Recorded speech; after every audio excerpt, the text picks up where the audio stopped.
Hi hello എല്ലാവർക്കും D V designs by വിദ്യയിലേക്ക് സ്വാഗതം. ഞാൻ വിദ്യ. ഇവിടെ 2 ദിവസമായിട്ട് തകർത്ത് മഴ തന്നെയാണ്. നിങ്ങളുടെ സ്ഥലങ്ങളിലൊക്കെ എങ്ങനെ മഴയുണ്ടോ? എല്ലാവരും സേഫായിട്ടിരിക്കുന്നുണ്ടെന്ന് വിശ്വസിക്കുന്നു. അപ്പോൾ ഇന്ന് നമ്മൾ നോക്കാൻ പോകുന്നത് സ്റ്റിച്ചിങ് അല്ല, നമ്മൾ കഴിഞ്ഞ വീഡിയോയിൽ കാണിച്ചതിൻ്റെ ബാലൻസ് വർക്ക് ചെയ്ത ബ്ലൗസിൻ്റെ മെറ്റീരിയൽ കാണിക്കുന്നതാണ്. അതുപോലെ തന്നെ പാക്ക് ചെയ്യുന്ന വീഡിയോയും കാണിക്കുന്നുണ്ട്. അതിൻ്റെ ഡീറ്റെയിൽ ആയിട്ട് പാക്ക് ചെയ്ത് നമ്മൾ അഡ്രസ്സ് എല്ലാം എഴുതുന്ന വീഡിയോ എൻ്റെ ചാനലിൽ തന്നെ അപ്ലോഡ് ആക്കിയിട്ടുണ്ട്. ആവശ്യമുള്ളവർ കണ്ടു നോക്കുക. ഇവിടെ ഞാൻ ഐ കാർഡിൽ പിൻ ചെയ്ത് കൊടുത്തേക്കാം. അപ്പോൾ നമുക്ക് നോക്കാം. ഇതാണ് ആ ബ്ലൗസിൻ്റെ ക്ലോത്ത് എന്ന് പറയുന്നത്, കണ്ടോ. അപ്പോൾ ഇതിലെ നെക്ക്, ഇത് ബാക്ക് നെക്കാണ്. കണ്ടോ, ഏറ്റവും സിമ്പിളായിട്ട് ചെയ്തിരിക്കുന്നതാണ് ബാക്ക് നെക്ക് മാത്രമല്ല സ്ലീവും എല്ലാം ഏറ്റവും സിമ്പിളായിട്ട് തന്നെയാണ് ചെയ്തിരിക്കുന്നത്.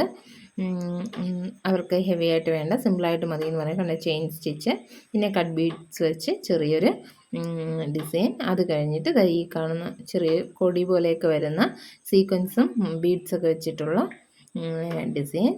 പിന്നെ ഇതാ ഇവിടെ സെൻറ്ററിലായിട്ട്, അതായത് 2 ഫ്ലവറിൻ്റെ സെൻറ്ററിലായിട്ട് കുഞ്ഞൊരു ഫ്ലവറും കൂടെ. അങ്ങനെയാണ് ഇത് ഓവറോൾ ഡിസൈൻ വരുന്നത്. കണ്ടോ, ഇത് ഫുള്ളായിട്ട് ഇങ്ങനെയാണ് വരുന്നത് ബാക്ക്. ഇനി അടുത്ത് നമുക്ക് ഫ്രണ്ട് നോക്കാം. ഫ്രണ്ട് കണ്ടോ, ഇതാണ് ഫ്രണ്ട് നെക്ക് എന്ന് പറയും. ഫ്രണ്ട് നെക്കും അതുപോലെ തന്നെയാണ് ചെയ്തിരിക്കുന്നത്, അതേ ഡിസൈൻ. ബാക്ക് നെക്ക് പോലെ തന്നെയാണ് ഫ്രണ്ട് നെക്കും ചെയ്തിരിക്കുന്നത്. ഇതാകണ്ടോ, അത് പ്രത്യേകിച്ച് മാറ്റമൊന്നുമില്ല. ഇനിയായിട്ട് നമ്മൾ നോക്കാൻ പോകുന്നത് സ്ലീവാണ്. സ്ലീവ്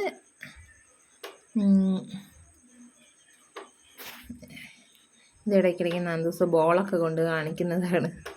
കണ്ടോ, സ്ലീവിൽ പിന്നെ നമ്മൾ ചെയിൻ സ്റ്റിച്ച് കൊടുത്തിട്ടില്ല, വെറുതെ നമ്മുടെ കട്ട് ബീഡ്സ് ഉപയോഗിച്ച് അത് തന്നെയാണ് വർക്ക് ചെയ്തെടുത്തിരിക്കുന്നത്. കണ്ടോ, 2 സ്ലീവിലും അതുപോലെ തന്നെ ചെയ്തെടുത്തിട്ടുണ്ട്. ഓവറോൾ ഇതാണ്. ഇതിൻ്റെ പിക്ചർ വരുമ്പോഴത്തേക്കും ഞാൻ അതിൻ്റെ ഒരു വീഡിയോ ചെയ്യാം, അതായത് സ്റ്റിച്ച് ചെയ്ത ശേഷമുള്ള. ഇതെനിക്ക് ആ ചേച്ചിക്ക് തിരിച്ച് അയച്ചു കൊടുക്കാനുള്ളതാണ്. ഇതെനിക്ക് നെക്കും സ്ലീവൊക്കെ അടയാളപ്പെടുത്തി അയച്ചു തരുന്നതാണ്. അപ്പോൾ ഞാൻ സ്റ്റിച്ച് ചെയ്ത ശേഷം അതായത് ആരി വർക്ക് അവർ പറയുന്ന ഡിസൈൻ ചെയ്ത് കൊടുത്ത ശേഷം തിരിച്ച് അതുപോലെ തന്നെ അയച്ചു കൊടുക്കും. അപ്പോൾ പിന്നെ അവർ ബ്ലൗസ് സ്റ്റിച്ച് ചെയ്ത ശേഷം എനിക്ക് പിക്ചർ അയച്ചു തരികയാണ് ചെയ്യുന്നത്. ഇതിൻ്റെ ഡീറ്റെയിൽ ആയിട്ടുള്ള വീഡിയോ മുന്നത്തെ വീഡിയോസിൽ കിടപ്പുണ്ട്, കണ്ടു നോക്കുക കാണാത്തവരുണ്ടെങ്കിൽ. അപ്പോൾ ഇതുപോലെ നമ്മൾ നന്നായിട്ട് മടക്കിയെടുത്താണ് എന്ത് ചെയ്യുന്നത്, നമ്മൾ പാക്ക് ചെയ്യാൻ വേണ്ടി എടുക്കുന്നത്. കണ്ടോ, ഞാൻ ഇപ്പോൾ ഇവിടെ ഈ കവറാണ് എടുത്തിട്ടുള്ളത്. അപ്പോൾ ഈ കവറിനകത്ത് നമ്മൾ എന്ത് ചെയ്യുന്നു, പാക്ക് ചെയ്യാണ് ചെയ്യുന്നത്. നമുക്ക് അതുപോലെ തന്നെ ഇതിൻ്റെ എയർ നല്ലവണ്ണം കളഞ്ഞിട്ട് വേണം നമ്മൾ എന്ത് ചെയ്യാൻ, ഇതിൻ്റെ ഒട്ടിപ്പിളക്കി സ്റ്റിക്ക് ചെയ്യാനായിട്ട്.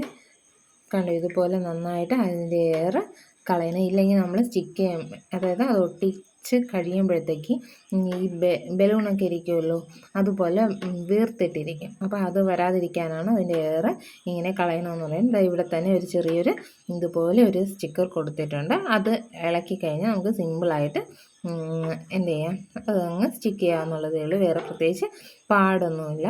നമുക്ക് വേണമെങ്കിൽ ഒരു കവറിനകത്തും കൂടെ ഇട്ടിട്ട് ഇതിനകത്തിടാം, ഇല്ലെങ്കിലും ഇപ്പോൾ ഒന്നും സംഭവിക്കില്ല.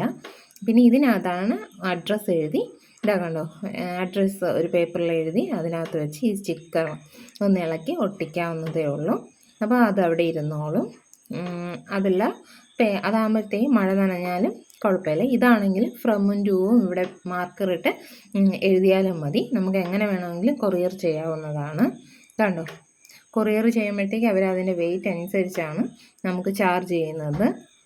ഇന്നത്തെ ഒരു ചെറിയൊരു സിമ്പിൾ വീഡിയോ ആണ്. അപ്പോൾ ഇന്നത്തെ ഈ വീഡിയോ എല്ലാവർക്കും ഇഷ്ടപ്പെട്ടെന്ന് വിചാരിക്കുന്നു. ഇഷ്ടപ്പെട്ട ലൈക്ക് ചെയ്യാനും ഷെയർ ചെയ്യാനും കമൻറ്റ് ചെയ്യാനും മറക്കരുത്. അതുകൂടാതെ തന്നെ ആദ്യമായിട്ട് കാണുന്നവർ നിങ്ങൾക്ക് ഈ ചാനൽ ഇഷ്ടപ്പെടുന്നുണ്ടെങ്കിൽ സബ്സ്ക്രൈബ് ചെയ്യുക, തൊട്ടടുത്തുള്ള ബെല്ലൈക്കനും കൂടെ എനേബിൾ ചെയ്യുക. എങ്കിൽ മാത്രമേ ഞാൻ ഇടുന്ന വീഡിയോസിൻ്റെ തുടർന്നുള്ള നോട്ടിഫിക്കേഷൻ ലഭിക്കുകയുള്ളൂ. ഇത്തിരി വീഡിയോ കാണുന്നത്. ബൈ.